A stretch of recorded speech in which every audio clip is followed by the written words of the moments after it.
Чуңгодағы қазақ малшылары атам заманнан бері тау сағалап, су жағалап, көшпенді тұрмыс кешіріп келді. Мемлекетіміз реформа жасап есік ашқаннан кейін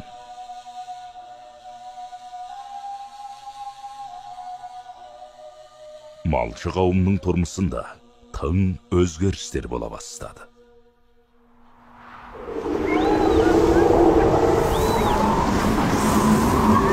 Қыс 1980 жылдардың орта шені.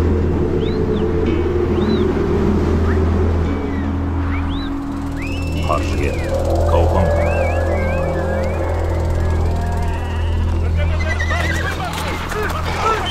Бас жобалаушы, Кенвин Жөнхуа.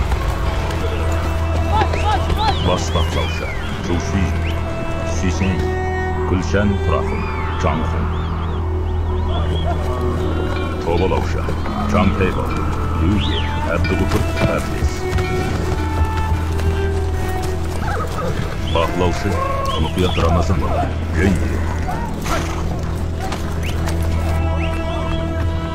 Сценарист, Айша Тәбәрәқшы, Қауқан Жол. Оператор жетекшісі, Терілде. Сурет жетекшісі, Мәмет Әбдей. Монтаж жетекшісі, Жаңифән.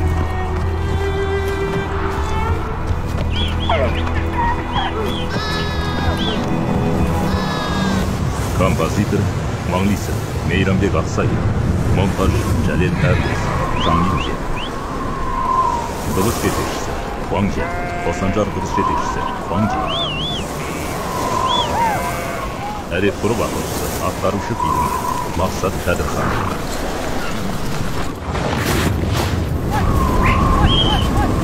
Көркемдік жетекші бас фильмдер Қауқан. Басы рөлде Қайрат Қалымова, Маржан Байтөкенқызы. Ерекше ұсыныс етілген актер Әлімжан Тұрсынбекова. Режиссер Әділшақ Шақрахман, Жолжен. Сендер ана жаққа барыңдар, тез! Қардар мен балаларға жақсы қараңдар!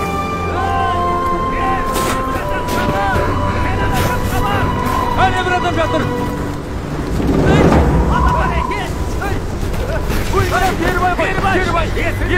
Кербай! Саған не болды?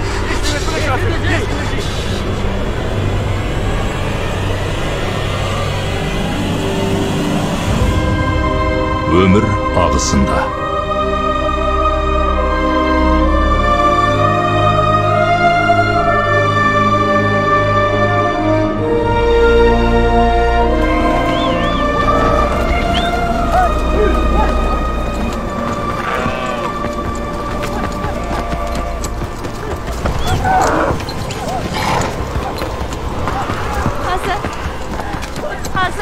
Söylеш?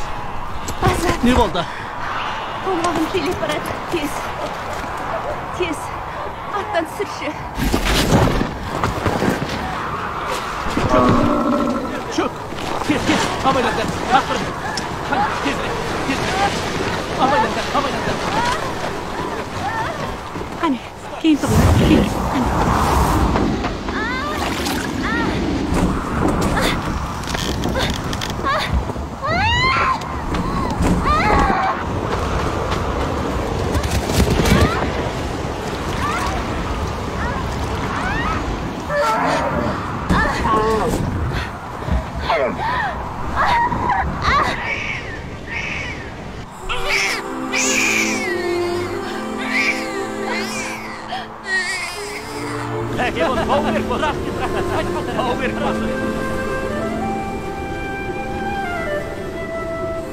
Жылқышы ма, қойшы ма? Сүйінші жылқышы екен. Рахмет. Сен кіндік анасың. Баланың атын дөсін ғой. Боранды күні туғасын. Атын Борангүл қояйық. Мақұл. Абай. Айналайын.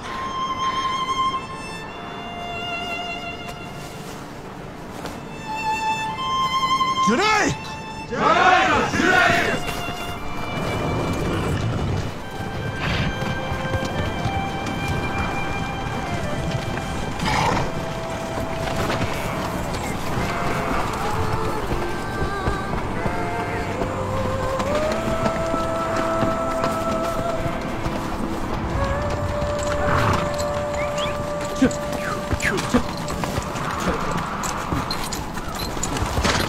Ой, Пырай. Жер өтінен аман өтті ғой әйтеу. Ие, Құмар ағаның ақылының арқасы ғой. Болмаса күніміз қарам еді. Чүй!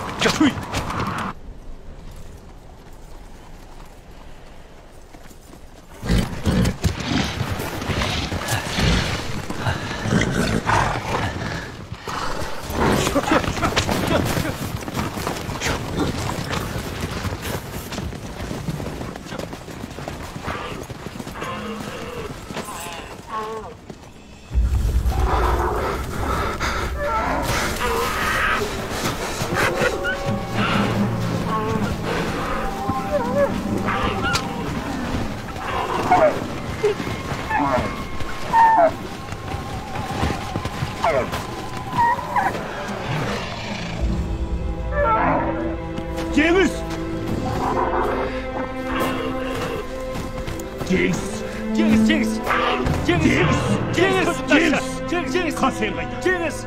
Kasen kayta! Hey! Kasen kayta deyimim!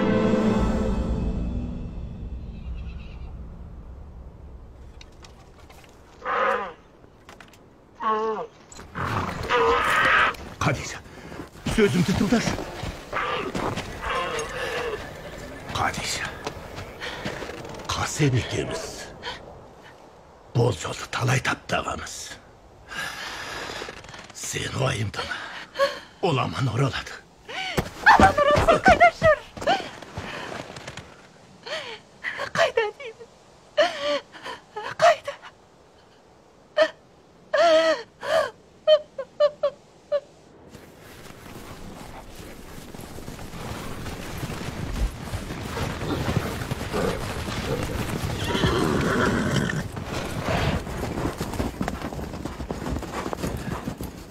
Önümüzdeyik.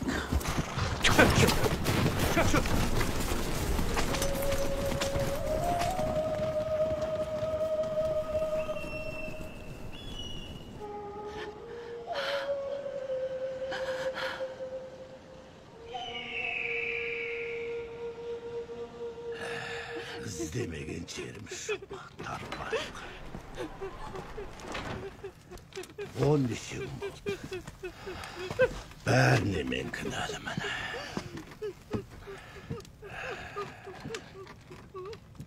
Шеше, әкем бармаған күнде де бұған бәрібір басқа бір адам барады. Бұл тосын жағдай ғой. Ей! Не деп білжіріп отырсың? Бұған мұны кісі кінәлі! Ей! Балалар қойыңдар, мен ұрмақсың ба?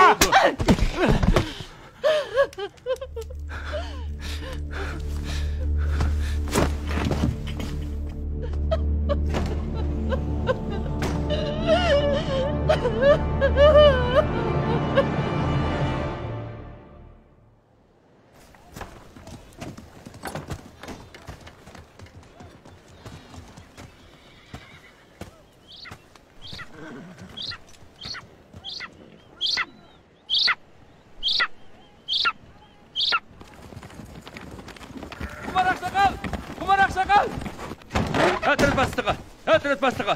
Ауылды үкімет қарлы бұрын соға тепіп тұрды. Білдім. Тарихта сирек кездесетін қарлы боран соғатын сияқты. Балам, әуелі шай ішіп, бойыңды жылтып ал. Рахмет ақсақал, басқа ауылдарға хабарлауым керек. Дереу жөнел. Жарайды. Әке, енді қайтеміз. Сөйлештің күні таяқ қалды емес пе? Сендерге қарайламаған болсам, жұртты баяғыда көшіріп әкетуші едім. Бірақ бұл... Жолды қаралып қалса, ешқайда қозғала алмаймыз. Шөп те жоқ. Мұны сақылдаған сарайазда мал аштан қырылмай ма? Бар, үлкендерді шақырып кел. Мақұл. Малшылардың назар аударыңыздар. Автономиялы райондық ауа станциясының шұғылықтыру тапсырып алдық.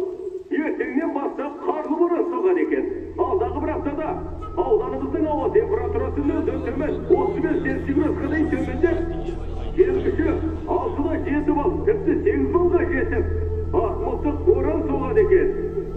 Назар аударыңыздар. Бұл жолғы қарлы боран бір шама ұзақ уақыт жалғасады. Мұндай жағдай сирек кездеседі. Сондықтан малшы қауымның апаққа Karlı boran soğudan gelip borandı kezeğinden ötüp alayık. Üylörüңdü çıkıp köşüge kamdanыңдар. Tüyelерді қайтеміз. Жеңіс бұл жағдайдан бейхабар Арықтауда жатыр ғой. Рас-ау, Жеңіс бұдан бейхабар ғой.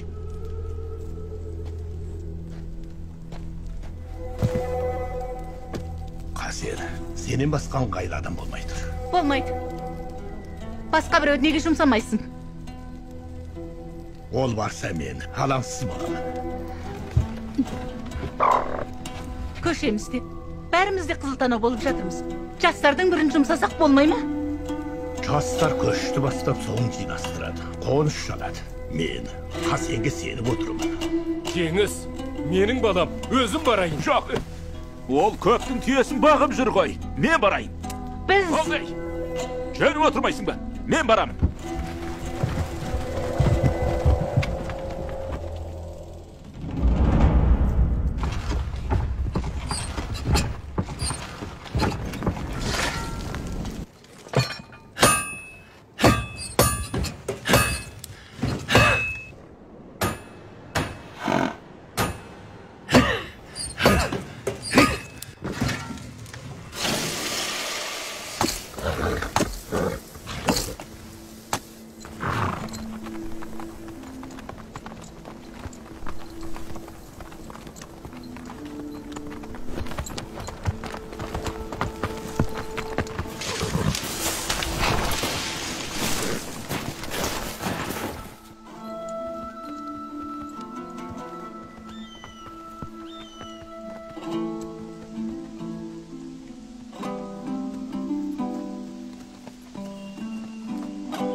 Азат, тез түрі келші. Неге азан-қазан болып кетті? Естіші. Естіші. Ұлым.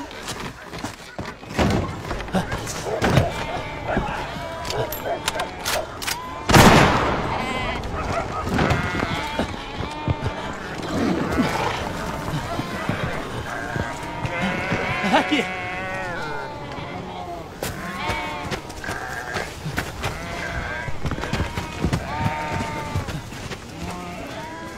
Тамақтап кетіпті.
Hadişe, kozlarım gülük.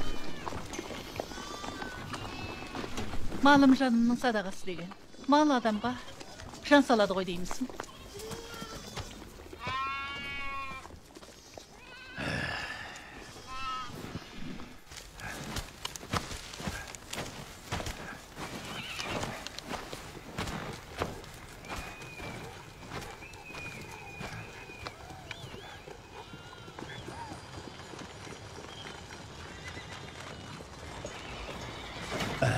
Balam, manalı da Kadişe payına aparıcı.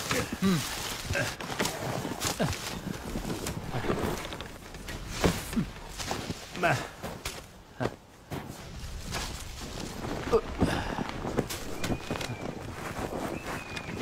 Ketdim aka. Para koy. Şu.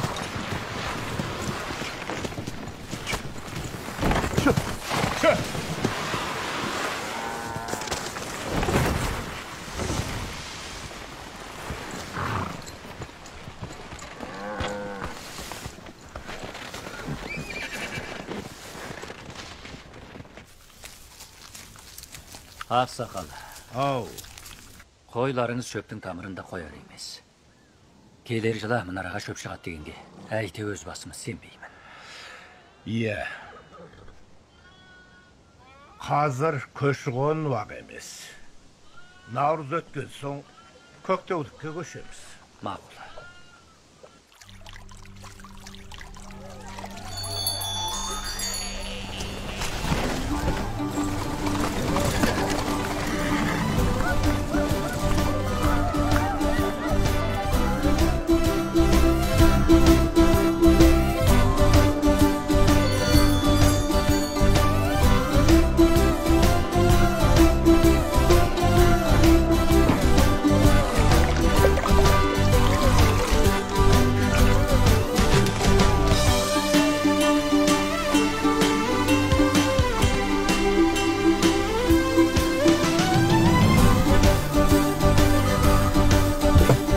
Kalay.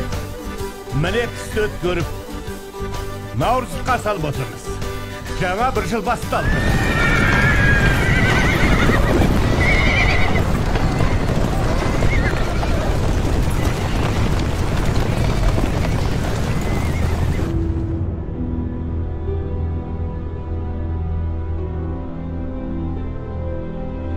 Көктем 1990-жылдардың орта шегі.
Bereket.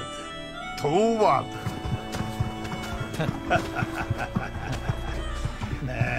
Malımızga mal basıldı. Bol da bir kuanış. Iya.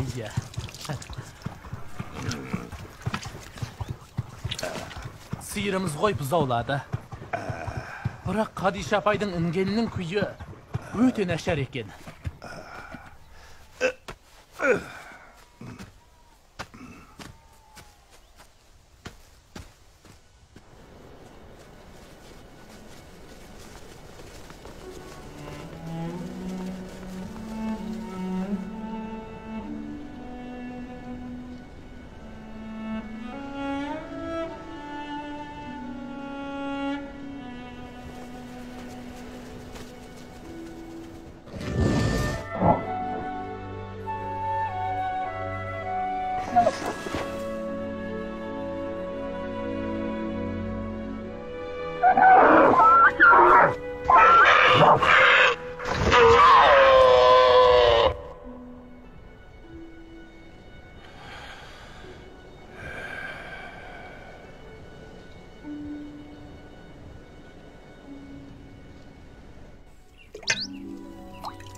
Karılgaç şаңыраққа ие салса, бұл бір жақсылықтың нышаны.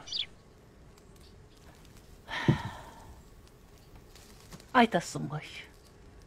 Ботасы қалай қатарға қосылар екен.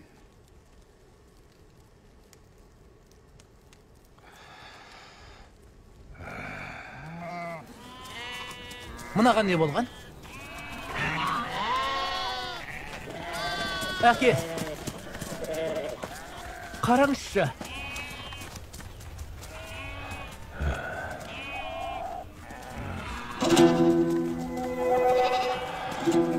Ескі отыр деген осы. Тау ескіден жоғатын індет.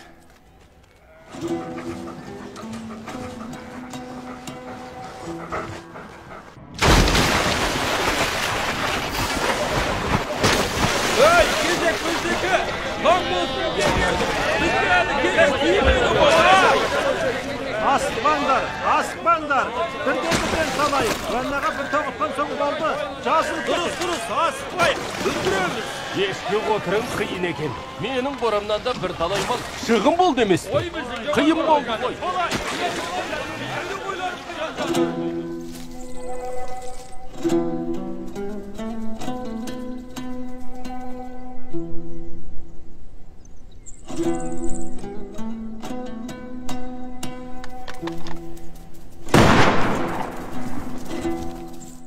Ağrı жұқтырған аңдатуға білмей ма? Мұнысын білмейді екенмін.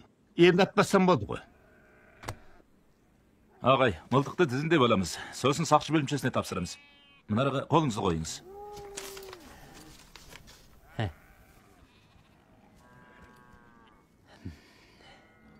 Ақсақал, белгілеме осылай.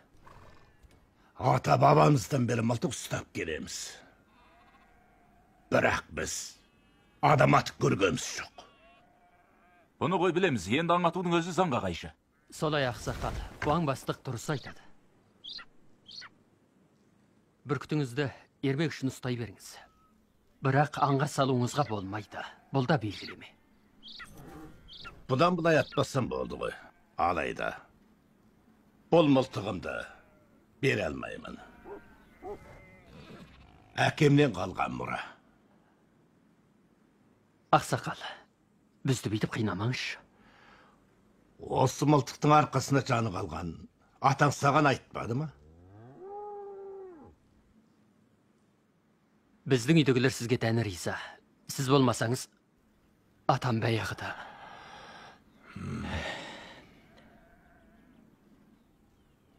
Не десеңіз де, біз осы жолы, осы мылтыққа бола келдік. Ақсақал, бұрын өзіңізді әтірет бастығы болғансыз. Елге бастамашы болыңыз.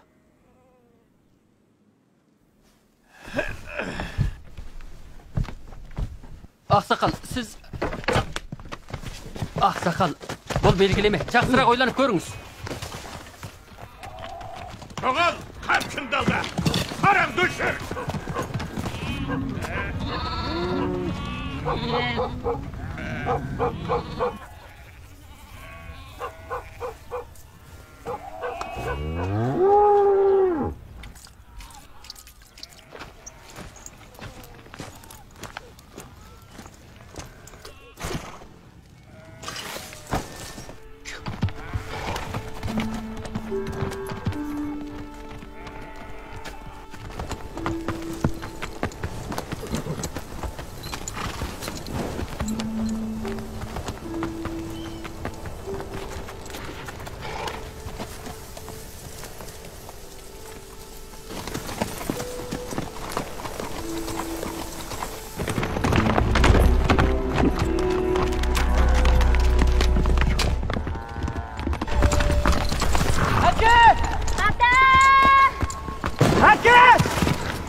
Tағы не бола қалды?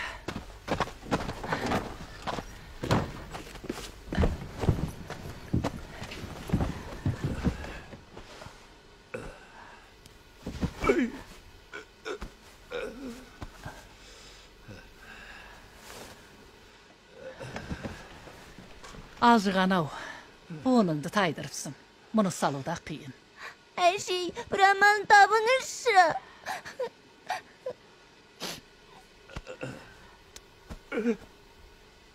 Амалдақ көрек. Сөйлеш, бол дайындалайық. Қане, аяғым мықтап ұста. Бая, төмен қарай тұрт. Сен жоғар, сен төмен. Жарайды, ақырын. Қане, күшеп тарттыңдар. Тарт.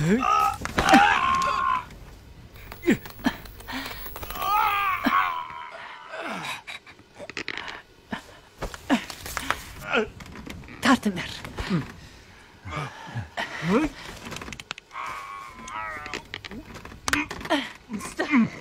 Сізі ойындар.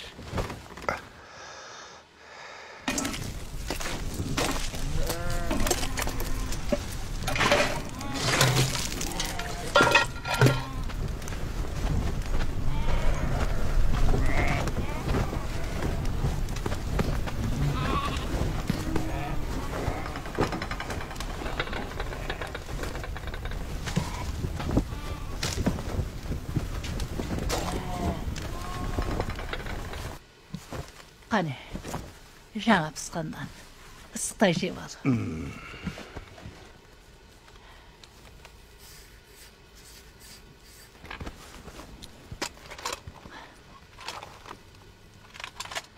Мылтығыңды бұлай қойғанда, керек десе бойыңнан жаныңда шығады ғой. Уайымдап қайтесің.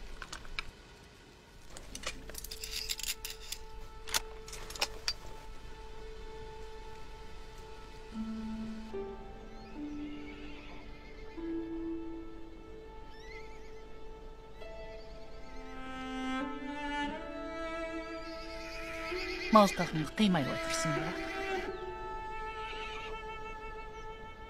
Малтығынан айрылған еркек.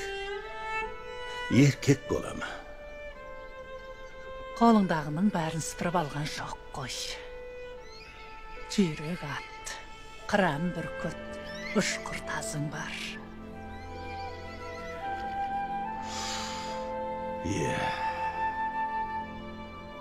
Мұны екі баланың қызым қасен өз көзімен көретін болса, төбесі көкке жететін.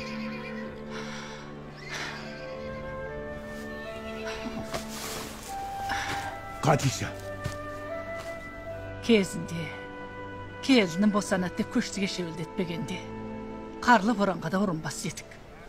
Қасен де тірі жүрер еді. Елес! Бері кел. Мә? Әже? Жүр, қайтамыз. Мақұл.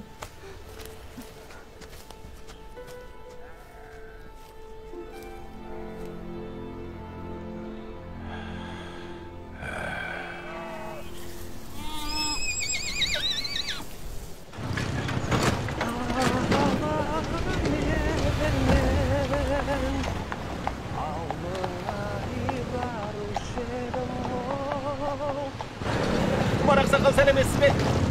Есер сал.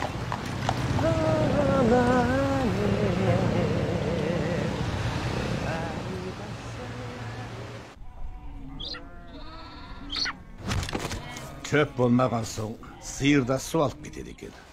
Шайлық сүт те жоқ. Иә, қазір жайлауда адам да көбейді, мал да көбейді. Қой өткен жер ұстарамен қырғандай тап-тақыр болып қалады екен. Бала кезінде шөп белуардан келетін. Қазір шаң шығып жатыр. Ямартының асуына бардым. Биылғы су мол көрінеді. Енді көшпейтін болсақ, өткелді бермейтін сияқты. Қозылар ұзақ жүріске шыдамайды. Саулықтында күй шіркін емес. Жайылында шөп болмаса, алысқа барып жайсақ болды ғой.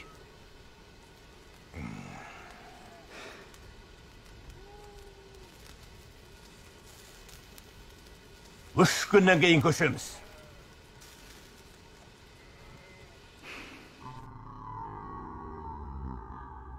Ескі жұртым, есен бол.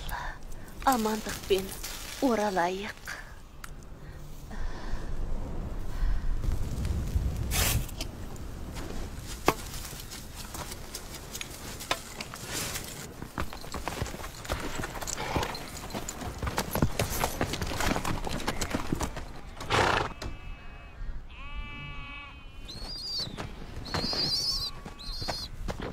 Үйді неге шықпағансыңдар? Қалай шығамыз? Ұлпан, балам қайшына келші. Абайла.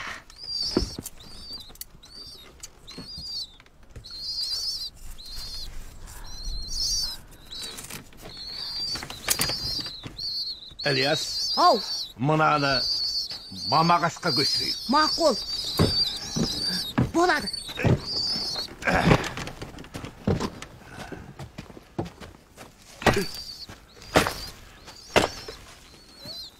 Балам, әкел.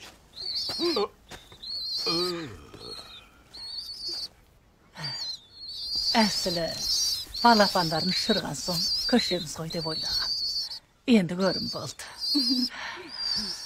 Bayan, Duman, tezdetіңдер, көшеміз. Біз кеттік. Тастап кетті демеңдер.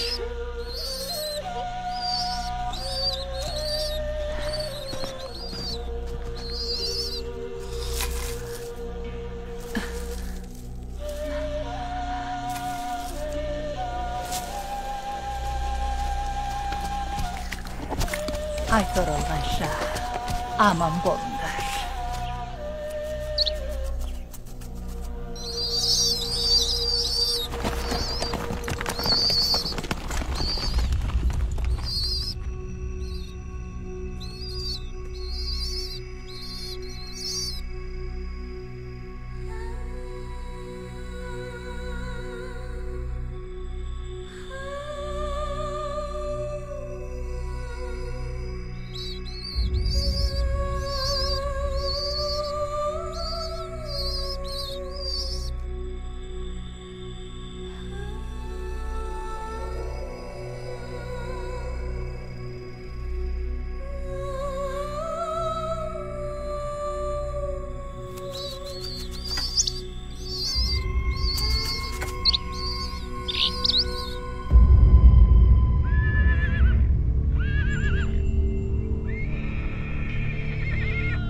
Azat, tez bul!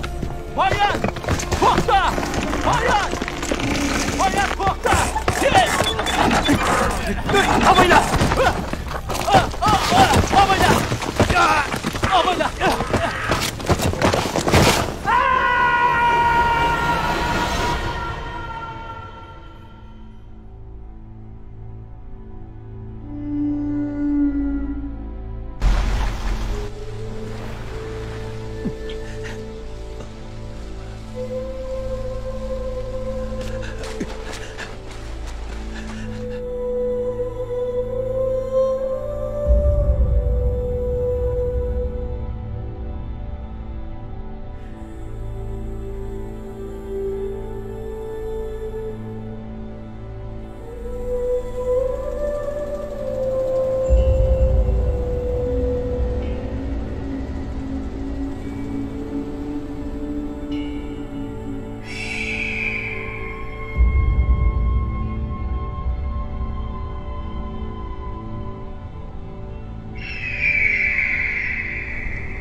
Kerim'si. Benim iyi kulum. Kaşandaşımızsına dair.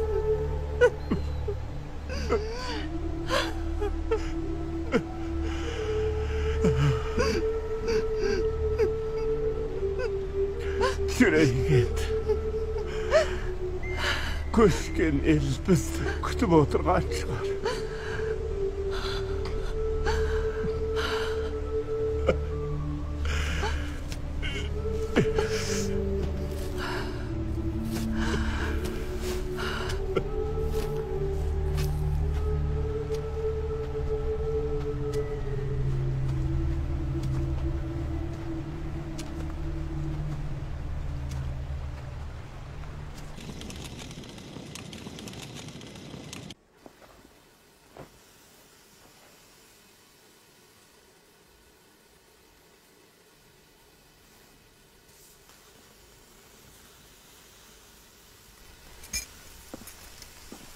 Ata, siz de jatыңыз.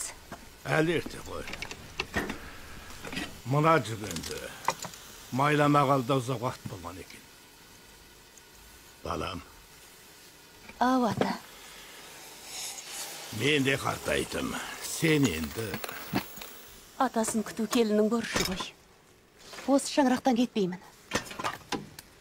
Десе де, жыл бойы ат үстінде көшіп қонып жүріп, тозып кеттік. tozып дейді. Tozған несі? Көшпесек, малды қайда бағады? Қаладағылардың күні рахат екен. Ұлпанның айтуынша, ана Тербай неше жылдан бері терсек сатып, қаладан баспана сатып алыпты. Келіншегі шайхана ашады екен. Баласының оқуына да қолайлы екен. Ата бабамыздан мал баққан адамыз. Біздің орқымыздан саудагер шықпаған. Онда Боранкылдың күн не болмақ? Ол да мал соңына салпақтай ма?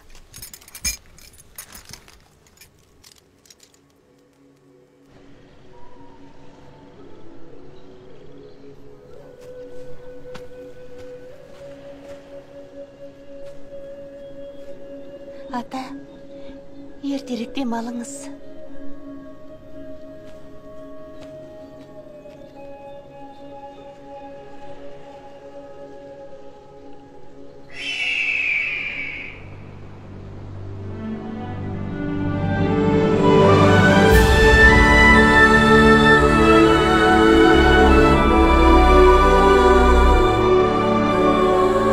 Жаз 2000 жылдардың орта шегі.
Salamatsızlar. Söylesene be. Delganları sağama geldinizler. Hoş baysaldım olsun. Baysın.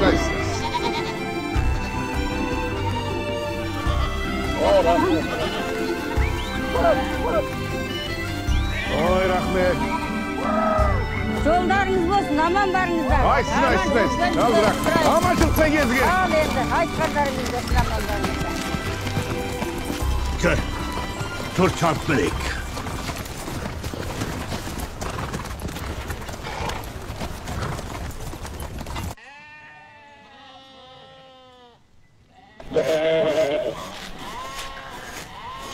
Üç kilo 100 gram eken. Hani kezeksizlik ha.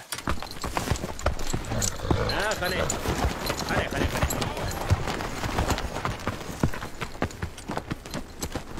3 kilogram. Hay Terbay. Böreğinin kalksın desen seni nasıl basadın?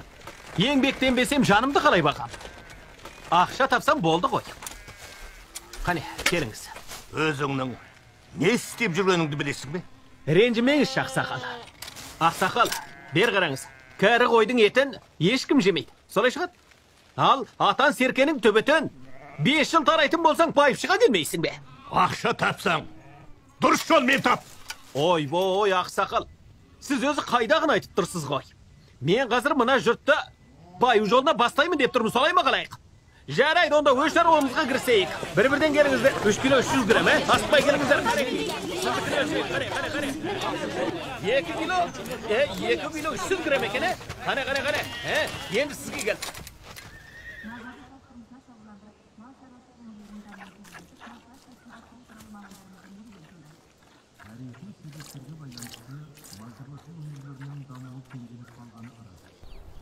Reforma жасап, есік ашқалы еліміздің экономикалық қуаты едәуір артты. Біз енді мал шаруашылық өңірлерінің құрылысын жеделдетіп, әдеде мал шаруашылығымен шұғылданып отырған Тамақ дайын болды. Шаруаңызды сосын істеңіз. тәжік малшыларына Мақұл. бір бөлімін отырақтануға қажет. Бұл малшы қауымның тұрмысын Бүгін Борангүл де келді. Біз саны тойлайық. Ақау гүлдер айын, күннен айын, құшарға қанатын жоқ неғылайын. Ақөңіл ағыз айын, әннің майын, жас дәурен шалқыр жатқан айдындайын. Астынан алдырын шыққан даусын жетсекен құлағына қалқатайды. Ақау гүлдер айын, күннен айын, құшарға қанатын жоқ неғылайын. Апай, қызым жоғары мектепке қабылданды.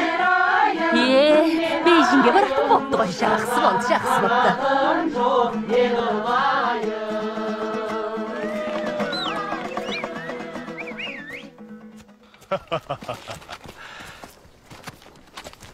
Ата. Ау, балам. Мана ерті ұқымды. Саған ардап жасаттым. Жоғары мектепке аттанасың, Борангүл. Кінді кес кір жуған жеріңді. Мана атыңды есіңнен шығарма. Ат үсті әулие деген сөз есіңде болсын. Ата, сөзіңізді ұмытпаймын. Рахмет сізге.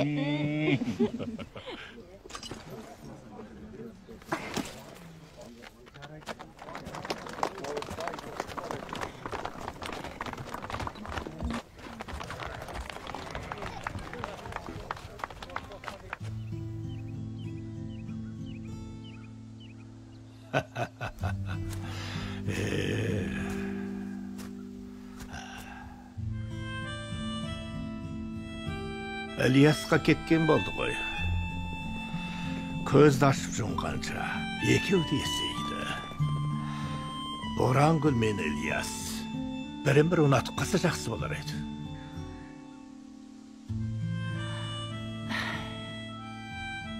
Ер көздерінде ғой.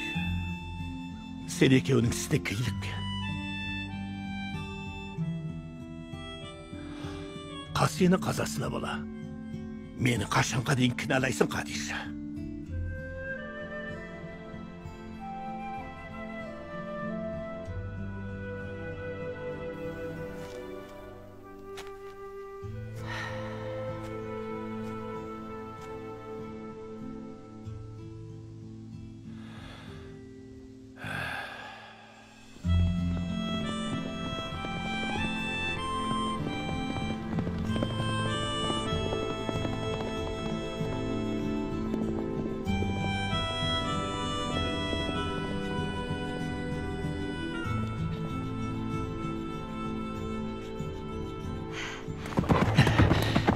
Азамат емес екенсің. Мен неге қашқалақтап жүрсің?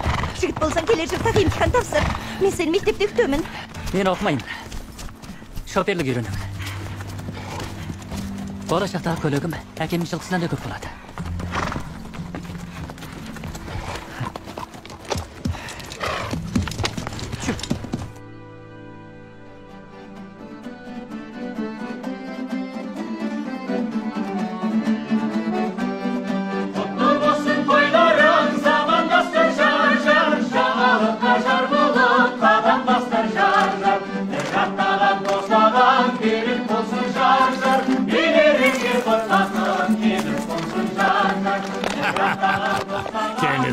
Gelir жылы ата баратын болдым,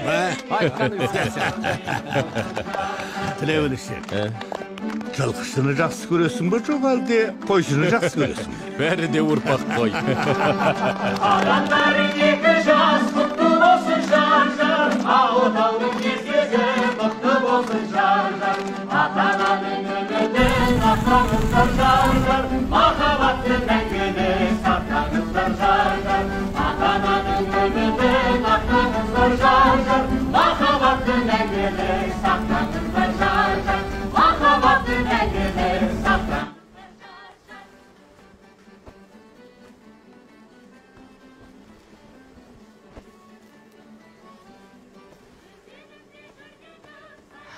Жігерді ұйықтат.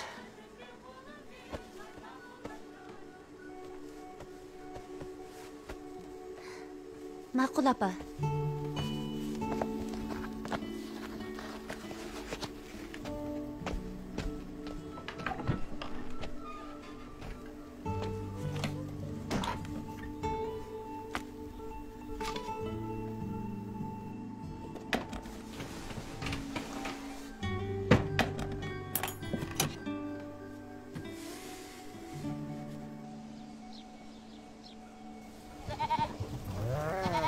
Байқадың ба?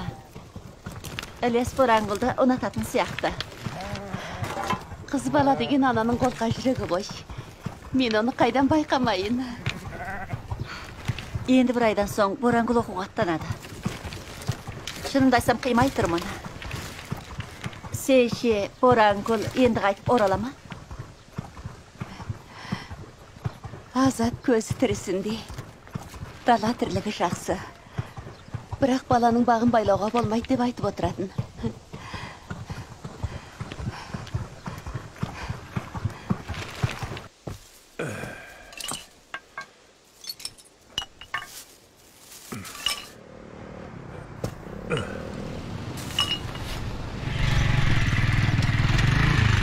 Ақсақал, амансыз ба? Амансың ба, балам? Қайтып келдің бе? Иә. Ақсақал, тапсырған нәрселеріңізді міне ала келдім. Рахмет, балам.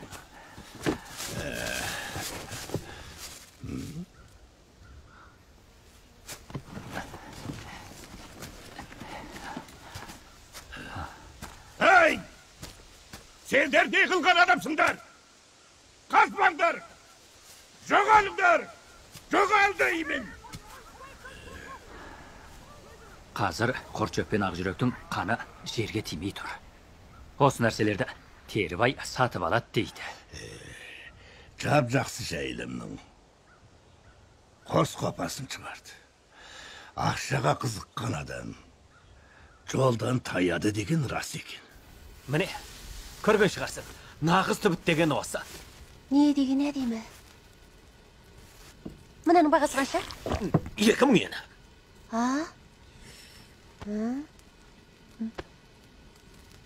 Сонда бір ешкінің түбіті бір жылда қанша ақшаға жарайды? Кемінде 400 yen болады. 400 yuan? Ей, түбітті былай қойғанда, әлгі Құрчөп, Ақжүрек, Бұғымүйізі дегендердің бәрін алам. Қанша болса, сонша алам. Мұна ешкі түлігінің өне бой түгел асыл ғой.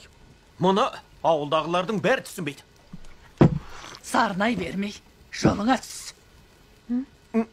Жеңіше. Шеше. Табаныңды жалтыра. Жеңіше, сіздің мұныңыз. Шеше. Кет дедім ғой. Мұны өзім де білесің. Ешкі өсіретін адам табылады. Басқалар байып кетсе, көздерің қызармаса болды. Жоғал көзімнен. Мені қуанадыңыз ғой, Түгін тартсаң май жаным мынандай жерде еш көсірем екен. Думан, бізде еш көсірекші.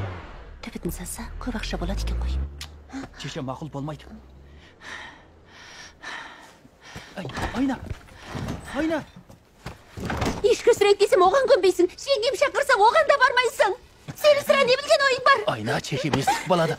Болды қойшы. Осы жоқшылық тұрмыстан әттемесі болдым ғой. Болмаса ажырасып кетейін.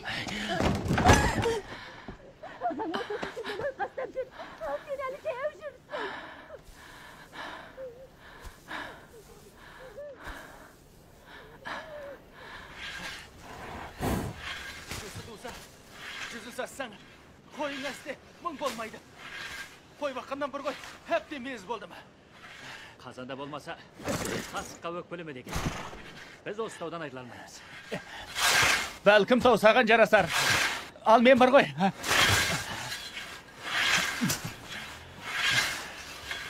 Айнын аламда ойға көшіп кетем. Ойға дейді. Сонда не істемейсің? Қайнағам шекарада серіктестік ашқан. Көмекші керек екен. Сонда барып істеймін. Қойды түгел сатамда. Мен де шекара саудасымен шұғылданбақшымын. Сауда дейді? Ебің бар ма? Аға жеңгеміз бар. Үйрене жүріп істемеймін бе? Онда шешем қайтеді. Шешемнің мал-мүлкі сенікі болсын. Болмаса, сен көшіп кел. Не болмаса, шешемді көшіріп ал. Болмайды. Сен үйдің кенжесісің. Қара шаңырақтың иесісің. Сен бүйтіп маған көсімсімей-ақ қой. Мұндай атасалдың құрық болсын. Егер мен көшпейтін болсам, Айна ажырасам дейді. Сонда разы боласың ба? Ей, не деп оттап тұрсың? Менің шаруама араласпа. Өз жөніңді жөндеп ал.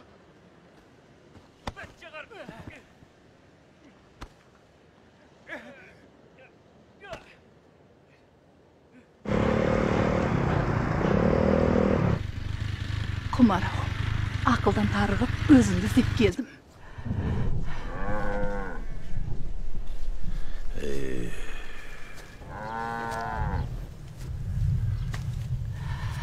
Ұлы мен келін ажырасыпты дегенді естіген шөлгенім артық қой. Балаңды алған бетіне қайтыра алмайсың. Ажырасуына болмайды. Басқа бір шара табайық. Думан 40-қа келсе де, бос белбеу болды. Қалаға барса, жанын қайтып бағады. Мен жігердей кезімде әкемнің мылтығын ұрлап алып шығып қоян ататынмын. Думан азамат жігіт, жаным бағады. Десе де. Ат айналып қазығын табар деген. Ол қайда барар дейсің?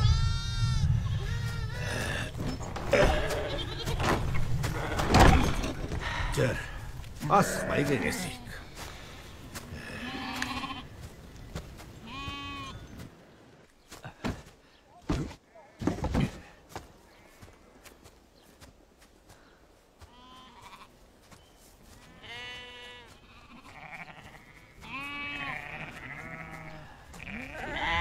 Yes, мынаны ал.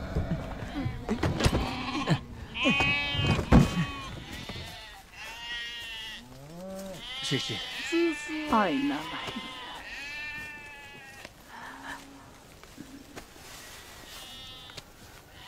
Шеше. Айыпқа бұйырмаңыз. Балама.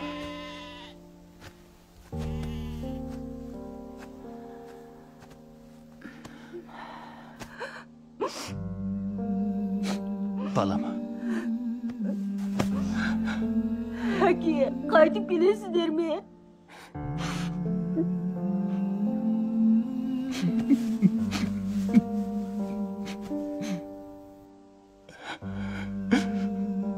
Келем.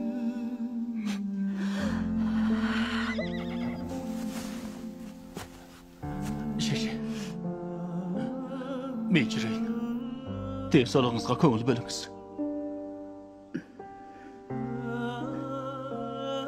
Мен кеттім.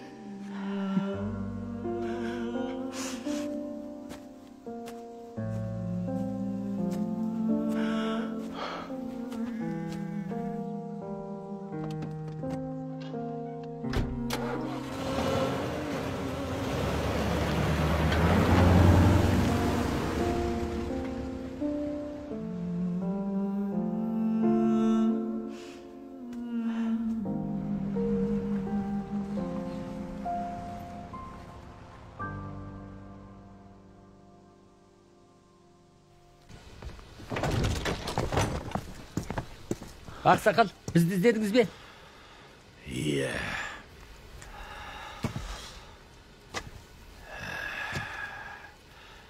Ешкі құмалағы сор болады. Жайлымды күйдіреді. Тербай осалдың баласы ғой. Соған ақыл айтсақ па деп еді. Дұрыс. Болды. Енді айта берме. Әпті емес болды. Енді менде жұмыстарың болмаса. Ай! Қойш болды. Тыңдамай. Ай, Тербай! Ай!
Айналайын ағатай-ау, сізге не қылдым мен?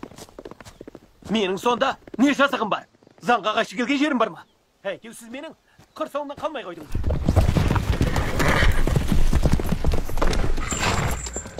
Тербай, мен саған айтып қояйын. Бүгін сөздің басына шып алайық. Әйтпесе кетпейсің.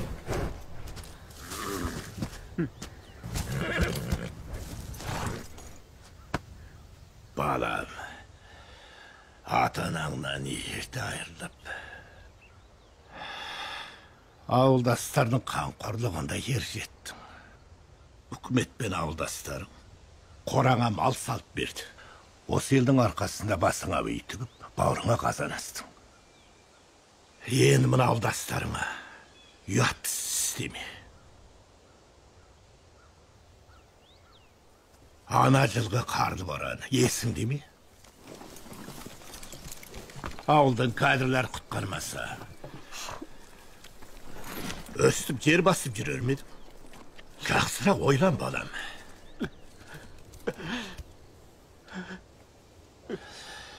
Басқалар не істесе, онда менің жұмысым жоқ. Ал сенің бұндай қадамға баруыңа болмайды.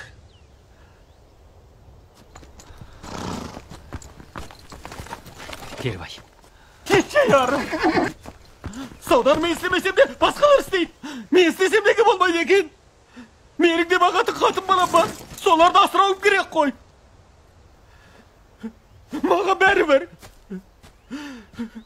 Жұрттың маған істеген жақсылығын мен есті ұмытпаймын. Бай бір жұттық деген сөзің маған астан 20 жылдың алдына түсінген. Күндіз-түні шарқылағым жастыққа тимей, қой соңынан қанша салпақтасам да, сол қойларымды қарлы бораннан аман алып қала алмадым.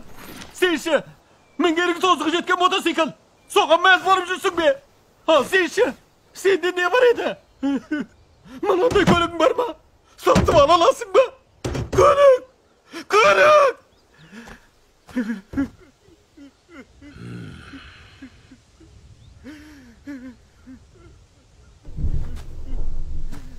沈阳多云20到20分钟，先进行的。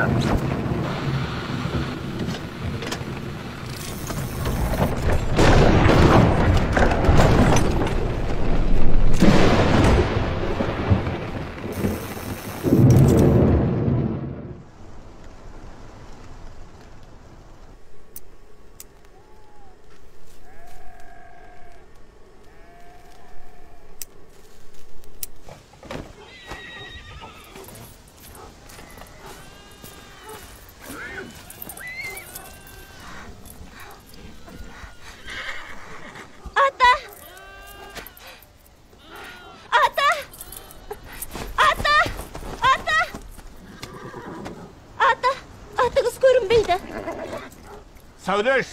Ата, Ерте okunda kel. қайда барасыз ата? Жылқы деген жаны бар. Боранда ығып кетеді. Бірақ ұзақ кетпейді. Ат дертте. Иә. Ата, мен де барамын.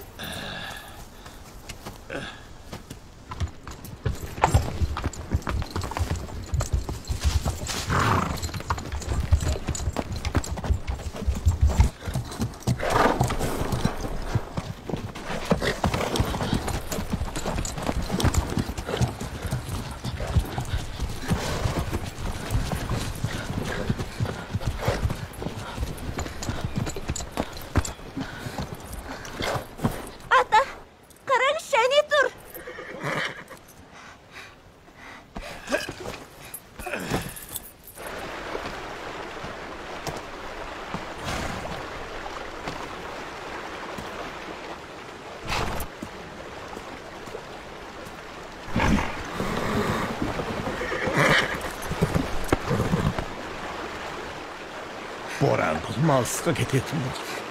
Canı var. Sen de beni tasdik etmek istiyorsun. Gel. Köşemiz. Kaytayık.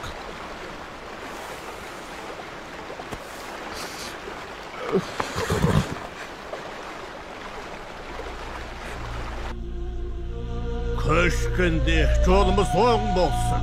Keler жылы ақ бол болsun. Қане. Ay balalar. Sındırın.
Көз 2010 жылдардың орта шені.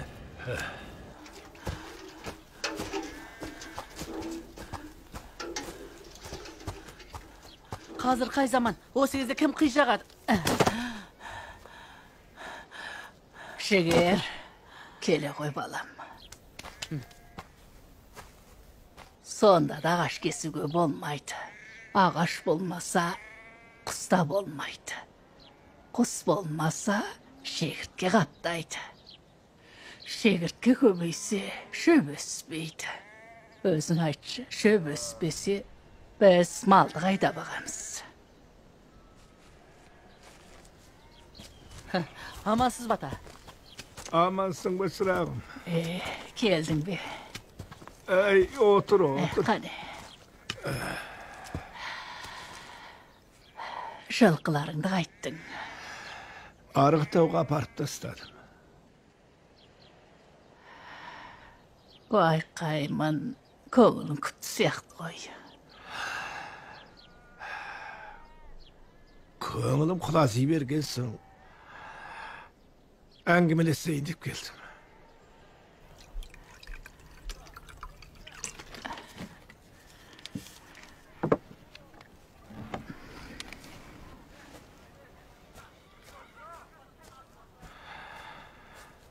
Endi mine qamızdı da satıp şetim bolduk ba. Bayağı şas gezim dep jirsin be. Os qaladağılar da kızığı. Жердің көркін тамашаламай, сатып алған емес. Kaneki kelingizler, mundasıldың beri var. Kaneki kelingizler, köpçülük kaneki. Bir qaray kelingizler. Sizlerge tanıştırıp koyayın. Bizдің munda var koy. Manaday kurt çöp degen der çöp var, he? Bol çöptün derilik konu ерекше жоғары. Мұны sizler qaladan mülde tabalmaysızlar.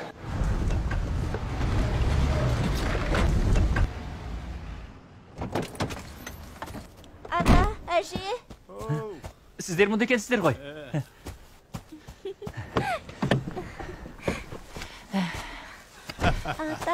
Атаңды көрдің бе? Атаңа бара қой. Aman ese jirsinler meşraqlar. Аманбыз. Әжеңе бар.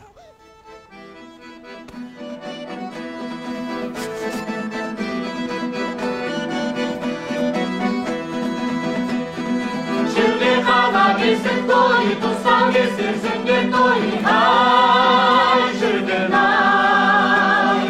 Toda düşsün sırga salı bir taşarım ay. Altı bakala yastında solu bu ciddi. Kız bozmala dik babanı elinden öpüp girmekte. Şimdi kala gitsin toy, tutsan gitsin sünger toy. Ay şırgın ay. Toda düşsün sırga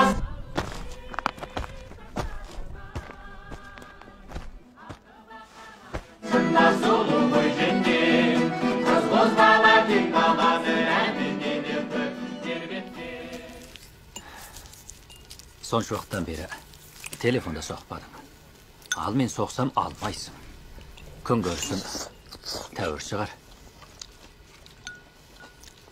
Bola deydi. Söp süykümde kızım var eken koy. Ol bala aynadan tuğan жоқ. Biz ajırısıp ketkenmiz.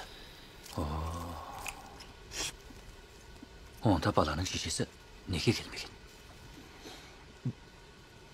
Ol ekөөmüz de ajırısıp kettik. Ha? Sen özü ne deyip otursun? Mahabat. Mağan gelgende aldam jeles boldu koy. Tağı ajırasıp ketipti. Ol bala kişkentayına näkes ekөөmüzді alаңlata berуші еді. Ötkende. Көз көріп құлақ естімеген істер. Енді өзі ауылымыздан табылатын oldu mu?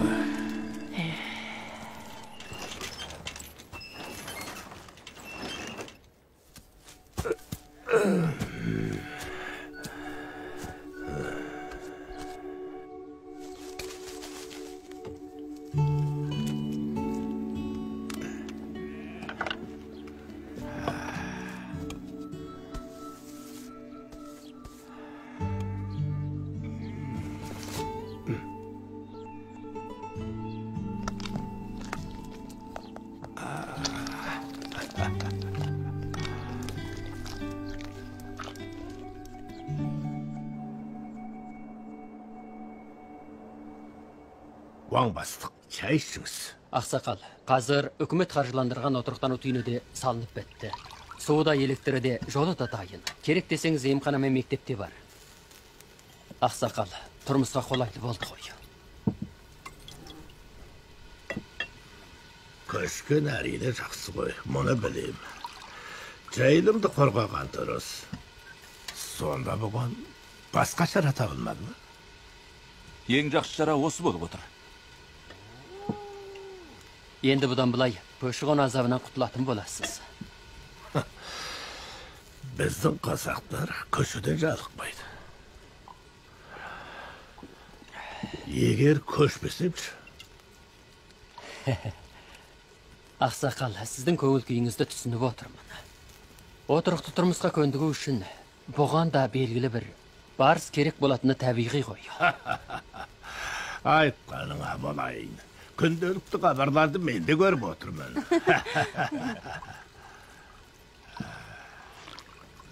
Қайтарылған егістік жерге орман отырғызу, жайылымды тынықтыру экологиялық өркениет құрылысындағы басты міндет. Жайлау көркін қалпына келтіру үшін қанша қиындық болса да сөзсіз жеңуіміз керек. Маған бір тілім жер беріп, оған көгені сегіп, сат демексің бе? Ата, біздің жаңа қоныстағы әр отбасында 160 шаршы метрлік қой қора мен 90 шаршы метрлік сиыр қора бар. Әр отбасына тиесілі 100 мудан артық шабындық бар. Мал сатуға бірлеспе кооператив міндетті. Алаңдамаңызшы.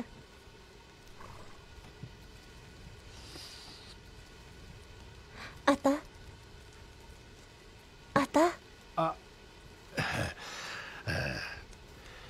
Жоғары мектеп бітірген сенде, қыстақ қызметіне төселіпсің. Не дейсің? Соңғы рет көшеміз бе? Иә, бұл ең соңғы көш. Осы жол бөктерге түскен соң тұрақтап қаламыз.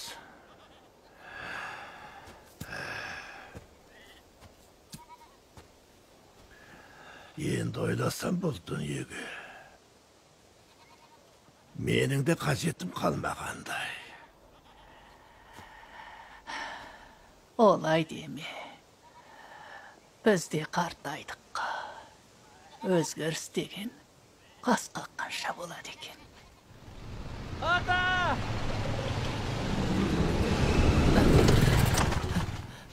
Ата, амансыз ба? Не болды қарам, асықпай айт. Атыңыз... Атыма не болды? Атыңыз мал болатын емес.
Kərlik жетті саған, қарттық жетті маған. Енді өз тұрағымды тап. Маған талай жыл серік болды.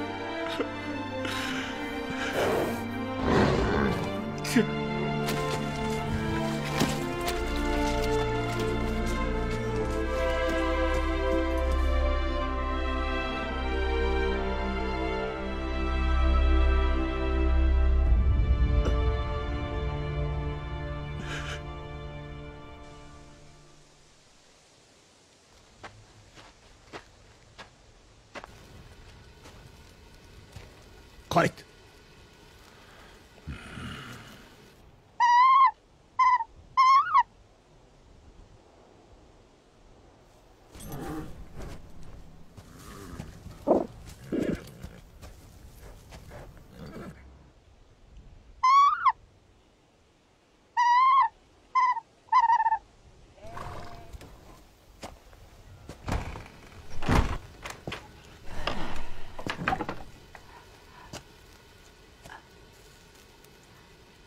Бүркітіңе жем бермегеніңе бірнеше күн болды ғой.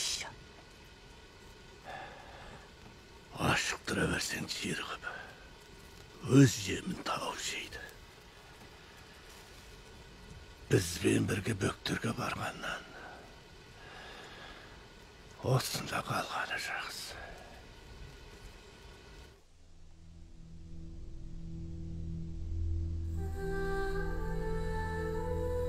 Қыраныма дем бермей ашықтырды деп мені кінәлама.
Ата. Ата. Азырақ тамақ ішіңізші. Сіздің нар татпағаныңызға міне 2 күн болды ғой.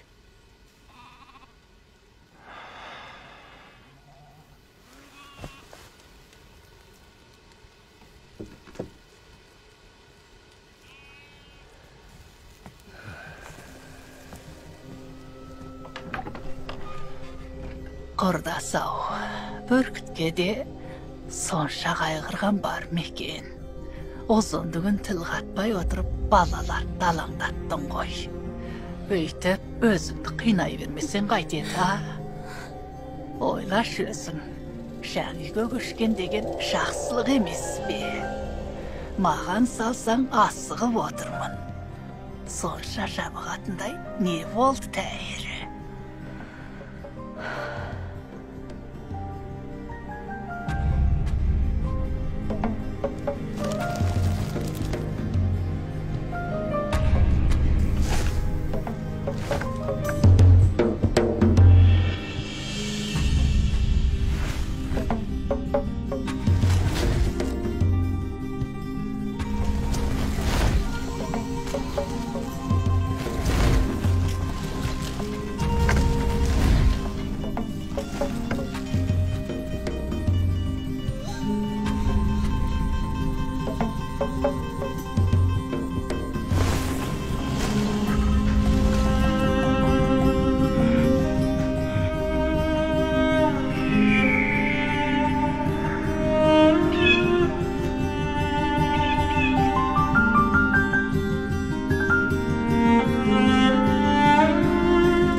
Ата, сіз іздемеген жерім жоқ.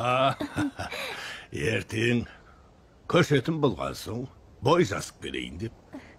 Ата, ендігі тұрмысымыз жақсы болады. Алаңдамаңыз. Солай құлым.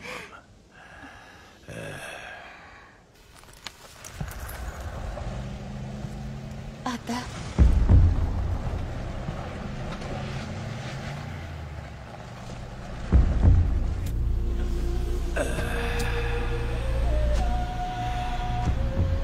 Енді жаңа үйге көшеміз.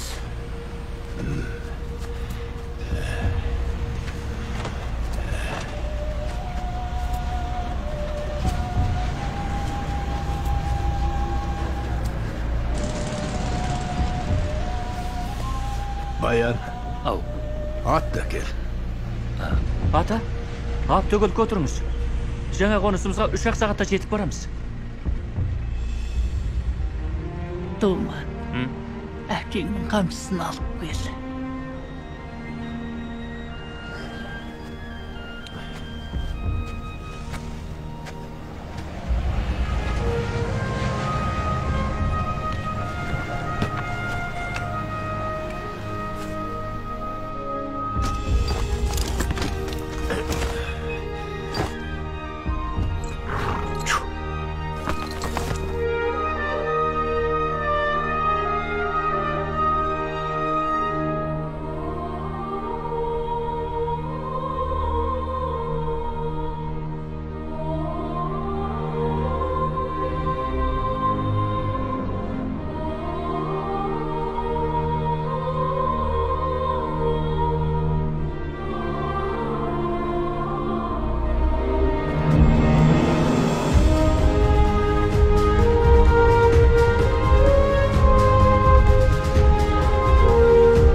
Аударма қызметкерлері. Аударған Жеңіс Жиенханұлы. Редакторы Жеңіс Қабдешұлы. Аударма меңгерушісі Нұрметжан Кәмілжанұлы. Дыбыс режиссері Гүлдана Қалибекқызы. Дыбыс бергендер: Қайрат Ғалымұлы, Алмира Қамзақызы, Сейілқан Сәкенұлы, Зураш Мырзабекқызы, Әділ Мәңкейұлы, Серғазы Төлеуханұлы, Елжан Ардыханұлы, Бәйтолла Нәбидоллаұлы, Мерей Қапсалұлы, Алтынқан Сайдылқызы, Түйсен Қажиұлы, Сәрсенбек Сейтқазұлы, Берік Сүлейбекұлы, Жігер Нәбиұлы, Нұрсағат Сапарқызы, Гүлзиқан Бәйтікқызы, Гүлдана Қалибекқызы, Изат Сүлейменұлы. Дыбыс меңгерушілері: Ғалымқан Бейсенбайұлы, Алмира Қамзақызы. Дыбыс жазған: Бекзат Тоқанұлы, Айқын Әбдірахманұлы, Сайра Шапиққызы. Кірістірушілер: Мұқият Рамазанұлы, Бекзат Тоқанұлы. Техника меңгерушісі: Асқар Әбдірешит. Фильм қызметкері: Бақыт Бақашқызы. Фильм тексерушілері: Серік Балшатұлы, Жеңіс Шайықұлы, Жеңіс Қабдешұлы. Фильм меңгерушілері: Жеңіс Қабдешұлы, Тұрангүл Әмет. Бақылаушы: Акбар Әбілмейт. Бас бақылаушы: Әнуар Мамыт. Шинжаң радио кино телевизия аударма орталығы аударып жасады.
Бұл фильмді Жунго Коммунистік партиясы, Шинжаң Уйғыр автономиялы райондық партком үгіт бөлімі, Шинжаң Уйғыр автономиялы райондық ақпарат баспасөз, радио, кино, телевизия мекемесі, Тяньшан кино студиясы бірлесіп кескінге түсірді.